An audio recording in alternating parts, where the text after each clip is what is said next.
दोस्त आज की जो घटना है सो की बेहद ही हैरान करके रख देने वाली घटना है, बेहद ही परेशान करके रख देने वाली घटना। एक घटना ही कुछ ऐसी है, एक बाप और बेटी का रिश्ता जो होता है सो की काफी पवित्र रिश्ता होता है। इस रिश्ते को काफी पवित्र माना जाता है और एक कलयुगी बाप है जो कि इस रिश्ते को गजमा को मर्यादा को तार तार करके रख दिया, इस रिश्ते का खून कर देता है। दरअसल एक कलयुगी बाप है जो कि अपने ही बेटी के साथ है जो कि हैवानियत करता है। ये क्या है घटना, चलिए जानते हैं आगे विस्तार से। तो नमस्कार साथियों, मैं अनिल बिहारी द क्राइम सफर में आपका स्वागत है। दोस्त यदि आप भी चाहते हैं कि क्राइम की सच्ची हकीकत घटनाएं सुनना और जानना चाहते हैं तो आपका इस चैनल पे स्वागत है।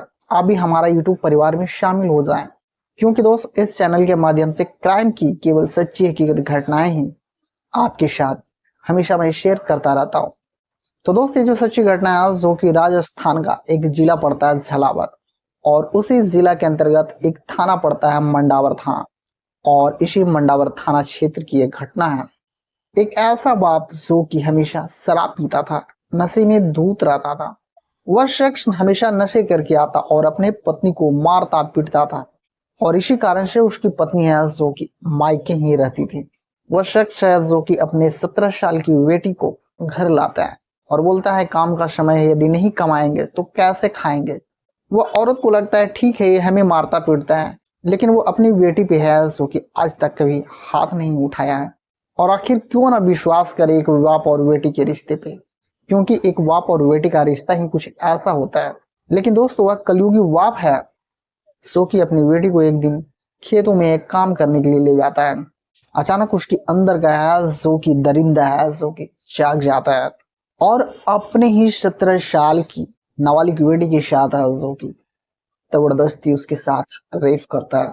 वह बेटी है जो कि उस बाप के चंगुल से छूटने का तमाम वो प्रयास करता है, तमाम वो कोशिश करता है। वह लोगों को कैसे इकट्ठा करे कि वह उसके साथ उसका खुद का ही बाप है जो कि गलत कर रहा है। आखिर वो लड़की विवश हो जाती है, अपने ही बेटी की उसके इज्जत को है जो कि लूट लेता है। यह मामला यहीं पे नहीं ठहरता, फिर से एक दिन उसे है खेतों में गेहूं काटने के लिए है ले जाता है। फिर से वह मौका पाके है अपनी बेटी के साथ फिर दोबारा बलात्कार करता है। उसके बाद वह धमकी देता है कि यह बात तुमने किसी को भी बताई तो सुन लो, मैं तुझे जान से मार दूंगा। वह बेटी है जो कि काफी डर जाती है, अंदर ही अंदर है जो कि कई महीनों तक घूटती रहती है और यह बात किसी को भी नहीं बताती है।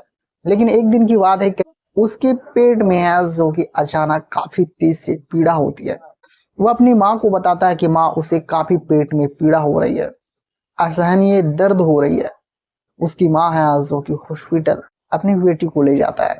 हॉस्पिटल जाने के बाद डॉक्टर साहब होता है जो देखते ही समझ जाते हैं और उसकी माँ को बोलता है कि दरअसल इस बच्ची का है जो कि सोनोग्राफी कराना होगा। उसकी माँ होती है जो कि अपनी बच्ची का है जो कि सोनोग्राफी टेस्ट करवाता है, और उसके बाद डॉक्टर बताता है कि दरअसल उसकी जो नाबालिग बेटी है वह 5 से 6 महीने की गर्भवती है। यह सुनते ही उस माँ के पैरों के तले है जमीन खिसक जाती है। उसकी जगह कोई भी माँ होती तो शायद उसका यही हालत होता।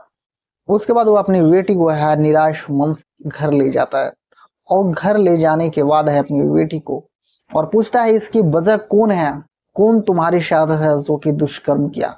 उसकी बाद बेटी है जो कि अपनी सारी आप बीती है बताती है कैसे कोई और नहीं बल्कि उसी का खुद का पिता उसके साथ है जबरन कई बार है रेप किया।